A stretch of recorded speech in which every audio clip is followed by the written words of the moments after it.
In today's video, I talk about subjects that I know very little about. Cue the intro.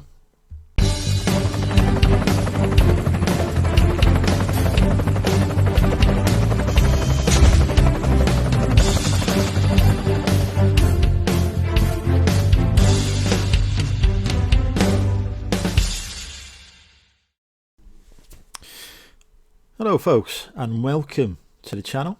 My name is Andrew. I'm a part-time eBay and Amazon reseller and a mental health advocate.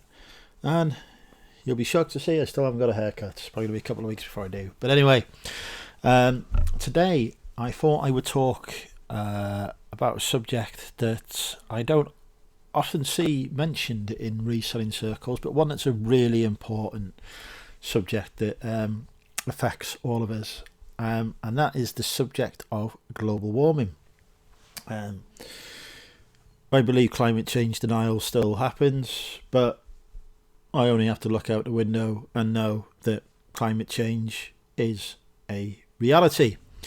We are seeing an increasing disruption to our weather patterns, more violent and vigorous storms, a lot more rain here in the UK, and significant changes in temperature as well. How this seems to be translated at the moment, because obviously it's still a developing situation, is that we are in a 12-month period, I believe, of, this is according to what I heard on the radio the other day, so it may be wrong, but apparently we've had 12 months of record rainfall.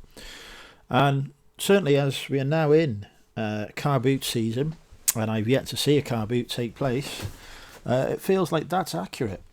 So I thought, mostly inspired by listening to that radio snippet, it was only a snippet on the news, I thought I would have a bit of a discussion about how global warming affects our business, particularly as second-hand resellers. That could be on eBay, Amazon, Depop, whatever platform you may use. I won't mention Vinted because obviously it's against terms and conditions to resell on there until Vinted Pro comes along. But yeah, global warming, hey?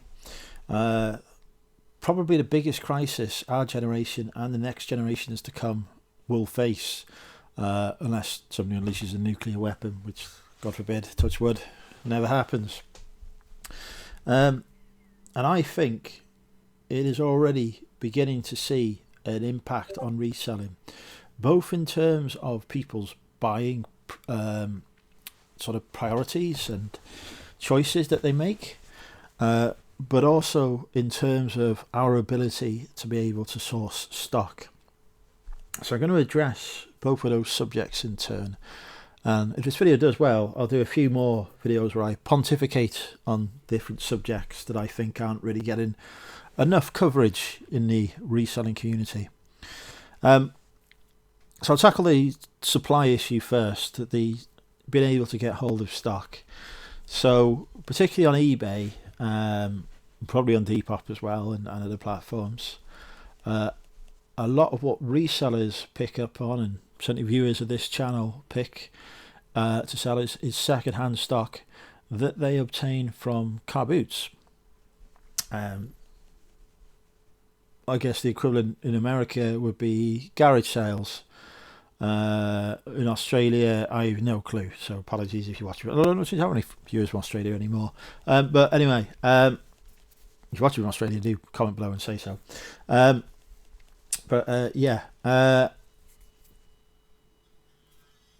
problem we're facing here in the UK is that a lot of our car boots, not all, but the great majority of car boots are held in fields.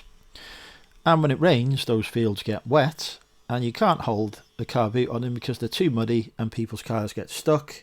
They can't get onto the field, they can't get around the field, they can't get off the field. So the car boot gets cancelled as a result and doesn't actually take place. Which means that for resellers who like to source stock from car boots, they're now finding an increasing number of car boot sales being cancelled. And I have seen an upward trend in this over the last few years that I've been doing reselling. I started reselling 6 years ago, go around car boots. I don't honestly remember that many being cancelled. Now, 6 years on, it is a weekly occurrence. When we get in the summer and it's really hot, the car boots are running. But April, March, May time, constantly getting rained off. And that, in my view, can directly be tied to the effect that global warming and climate change is having, because it's generating here in the UK this increased rainfall at this time of year that is ruining car boot season. What impact does that have as resellers? Well, obviously, if you're sourcing your stock from car boots and they're not running, you're not getting any stock in. So that is a significant problem at this time of year, particularly as car boots are seasonal and don't tend to run sort of January, February, December, November time. So we've already had a period where there haven't been car boots, and so people's supply of stock has been dwindling as they've been listed the stuff they've held in reserve, ready for the, anticipating the car boots wouldn't be on over the winter period. But now here we are out of that winter period and they're still not on. So yeah, there will undoubtedly be some resellers who are now wishing that they had more stock because their car boots are not taking place. It is, of course, a situation that we can and should adapt to. So there are other sources of stock. Car boots are a good source of stock, a very popular one amongst the reselling community, but they're by no means the only source of stock. And I think what we've got to think to ourselves is, what are people doing with that stuff that they would normally take to the car boot? Because the people who are selling at that car boot, unless they're traders, but even if they're traders, actually, anyone who's selling at a car boot, is they're selling stuff because they have a need to dispose of those items. So how and where are they disposing of that now? That's what I think we need to start thinking about. Charity shops seem to be on the increase again. There was a dip post-COVID where a lot closed. Then now I am now personally observing a lot more seem to be opening up, which suggests to me that there's an increased supply of goods. So perhaps people are donating goods to charity and stuff is going there. That can be both good and bad. Charity shops do tend to price products a lot higher than they used to. We are in a cost of living crisis. They are not immune to it. They're facing the same increases in business rates, and some charities, contrary to popular belief, do pay business rates on the properties they occupy. Depends very much on what local authority they're in and how that local authority treats things, but there will be some paying business rates. Pretty much every charity has staff costs. Even if they've got volunteers, there's still staffing costs. Wages are going up. They still have to pay bills like electricity, etc. on the properties they've got. Those are increasing. Rents are increasing. Buildings are often not rented out to them for free. So all of their costs are going up, which means they have to charge more for the products that they sell. If you're selling something on a field where it charges £5 per car, and it's charged, let's be honest, the car boots around here have charged £5 a car for the last 5 years. They haven't increased because they're in a field and, they're not really paying huge amounts to stuff. So the cost there isn't really changing. The cost of goods isn't really changing because the people selling stuff there aren't really facing an increased charge. But charity shops are. So they are charging more for products as a result. And, that's fair enough. They've got bigger costs to cover. I completely understand that. That doesn't mean, though, that you can't source from them. There are still some fantastic charity shops out there that have some really good bargains. What you need to do as a reseller is try and identify those charity shops. Try and identify as well when they replenish their inventory. Some shops have volunteers who go in on a regular cycle to replenish certain areas. If you can work out what that routine is, you can get in there and get the stock while it's fresh. The other thing you can do, of course, is make yourself known as a reseller to the charity shops. Let them know that you buy and sell stuff. Let them know the kind of stuff that you buy, and ask if there's any chance they can put some of that by, and you will, give them money for it. It's a tactic that I use quite well. It's a great effect. In fact, most of my stock, probably 90% of it, comes from charity shops where I have an arrangement in place.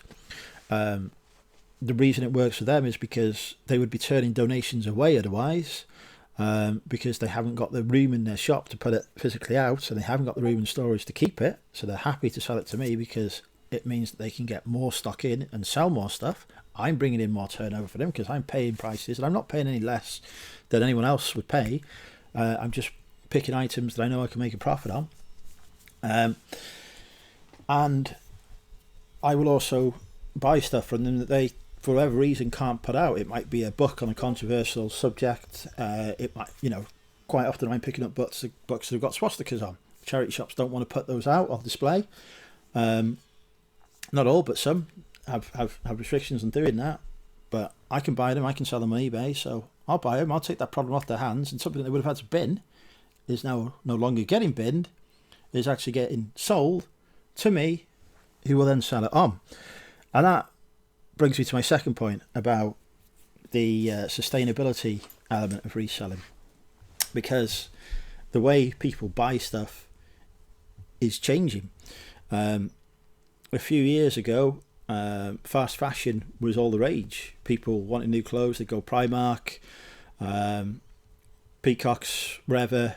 I'm trying to think of cheap retailers, but they just go cheap retailer, spend a couple of quid on a t-shirt, whatever, and not think any more about it. But as Gen Z, or whatever generation we're on now, comes along and are more ecologically aware, they are pushing back against this fast fashion culture because they realise the environmental and damaging impact that it is having. And they're more about second-hand and reuse and sustainability. So they actually want to buy second-hand items, the kind of stuff that second-hand resellers sell. So they are actually driving an increased demand for the products that we supply, which creates a fantastic opportunity, particularly in the clothing space, actually, where there is a huge demand for second-hand fashion. People don't want to go to Primark and buy a top for 2 or 3 quid when they know that that producing that was done in a way that wasn't environmentally sustainable. They know that the people who put it together were probably not paid a fair wage. They may have been, I don't know. Don't sue me, Primark, for saying that. I am unaware of your wage structures, but this is the perception that is held.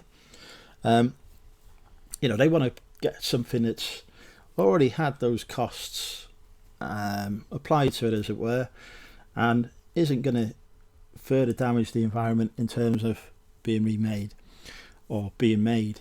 Even something like a pair of jeans, I've heard, uses a crazy amount of water to make. Whereas if you buy a second-hand one, even if that second-hand one has come from Pakistan and been shipped here to the UK, the environmental impact of, because you bought it from a clothing wholesaler over in Pakistan, the environmental impact of that is less than buying a brand new pair of Levi's. That Levi's can sue me for, because that's proven fact. So there's a real demand and an opportunity for us as second-hand resellers and suppliers of goods to be able to meet that need, which I think if we can get a supply of goods, and there are suppliers out there, forget about car boots being rained off. You can buy stuff wholesale, you can get stuff in charity shops, there are those routes still available to you. Yeah, you might have to pay more for your cost of goods, but people are willing to buy it, which means potentially they're willing to pay more than they would. And the value of second-hand goods is, by and large, higher than it was when I started. When I started reselling, if I had a second-hand Nike sweatshirt, that was 15, 20 years old, I might struggle to sell it. When if I did, it would go very cheaply. But now, it could go for 15, 20 quid. Much more than it used to.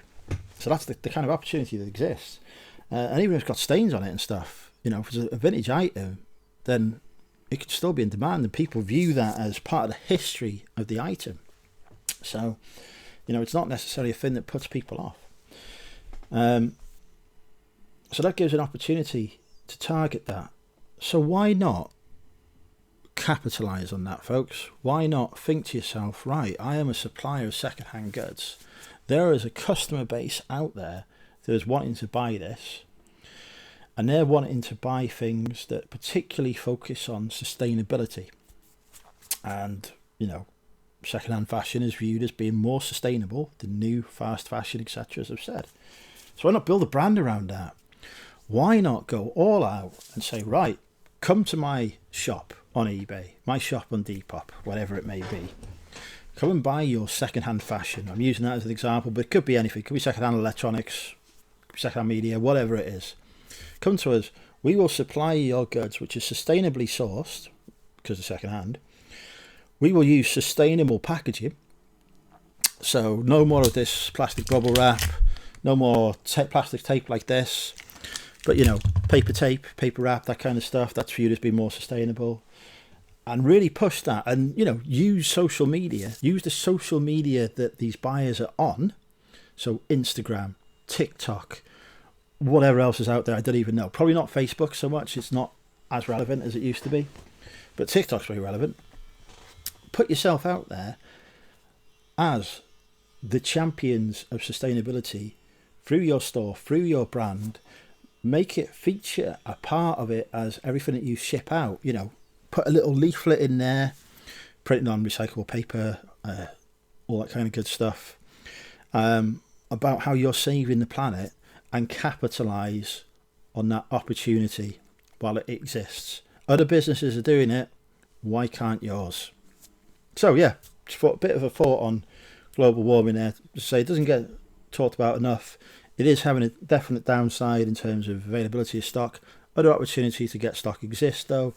And you've got a real opportunity now to create a brand that is ecologically friendly, environmentally conscious, and meets that need. Will I do that? Probably not, to be honest, because I like plastic tape, I like bubble wrap. But when paper stuff comes cheaper, maybe I will. But this isn't about me, this is about what you could do for your business. If you've made it this far in the video, thank you very much for commenting. Let's put a random comment down below, because that will help me know that you've watched this video and that you've made it to the end, which is fantastic and amazing and encourages me to make more content. And we're going to put something really not environmentally friendly at all in the comment down below, which is Lego. So comment the word Lego. Lego. Can't even say it. Now I've said it several times. Comment the word Lego down below if you've made it this far in the video. And thank you so much for watching, and I will see you on the next video. Bye for now.